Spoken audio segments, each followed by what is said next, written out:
Can I get a? Can I get a? Hey. 2 minutes. Can I get a? Sure. चस्मा लाइन्छु न लाउनु न मैले त्यत्रो भनेको नाउ तपाईले रिपोर्ट गरेको मध्ये कुन घटनाले तपाईको राजनीति र समाजप्रतिको दृष्टिकोण बदलेको छ? टिस्टा बाढ टिस्टा फ्लासफ्लड कसरी? जुन भयो नि यहाँदेखि उता चाहिँ प्राय हामीले जुन हिसाबमा सत्ताको आलोचना गरेर हामीले जुन हिसाबमा रिपोर्टिङहरू पहिला गर्थ्यौँ अनि यस्तो आलोचना गहिरो त्यो हिसाबमा हुन्थेन त्यति बेला। जब अब हामीले समाजमा भित्र पसेर रिपोर्टिङहरू गर्न थाल्यौँ अनि सत्ताले कसरी चाहिँ आम मानिसहरूको जुन सपना आम मानिसहरूको उनीहरूले पाउनुपर्ने हक अधिकार कसरी दबाउँदै रहेछ भन्ने कुरा चाहिँ यो टिस्टा बाढ पीडितले सिकाएको बाढ हुँदाखेरि सिकायो। अनि हामीले रेगुलर त्यो न्युज गरेर जाँदाखेरि हामी त एज अ जनताको भोइस पीडितहरूको आवाज भएर हामीले बोल्दा हामीमाथि के भयो तिमीलाई थाहा छ होइन? हामीले यदि गल्ती गरेको हो भने हेरै हामीलाई कानुनी मुद्दा गर्नु सक्थ्यो, एकदम हातापाई गर्नु कुद्नु त भएन होइन? अनि त्यो हुँदाखेरि चाहिँ त्यहाँदेखि यता हेर त जो बोल्छ उसलाई धम्काउने है, पुलिस पठाउने या के गर्ने त्यो आक्रमण गर्ने त्यो खालके राजनीति चलिरहेछ चल्दो रहेछ। कसले भन्दाखेरि सत्ताले। अन्त तिमीलाई एउटा कुरो तिमीलाई एउटा कुरो म स्मरण गराउन चाहन्छु, हामीले जो सत्ता आए नि त्यो सत्तामा बस्ने अब अहिलेको भाषामा राजा भनौँ न होइन, उनीहरूलाई चेपेकै हो नि त। विमल गुरुङलाई मैले जस्तो कसले पनि चेपेको छैन।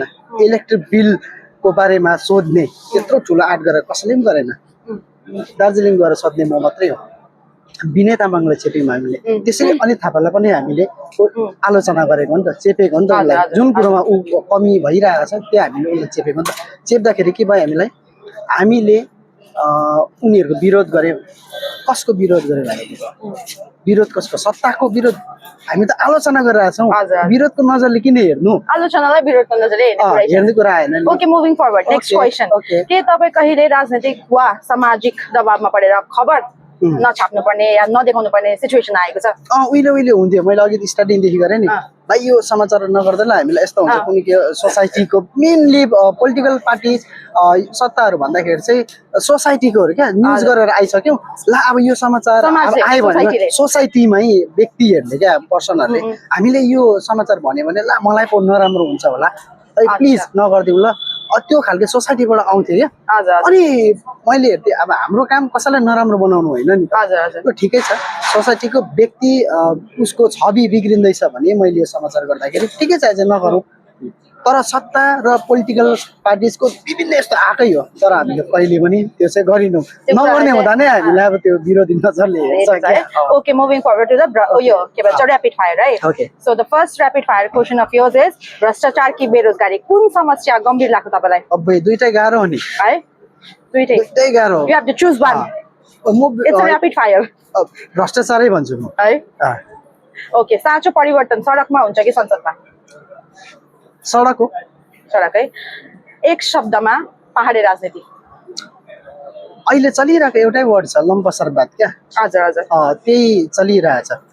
देशको भविष्यबारे तपाईँ आशावादी हुनुहुन्छ कि निराश?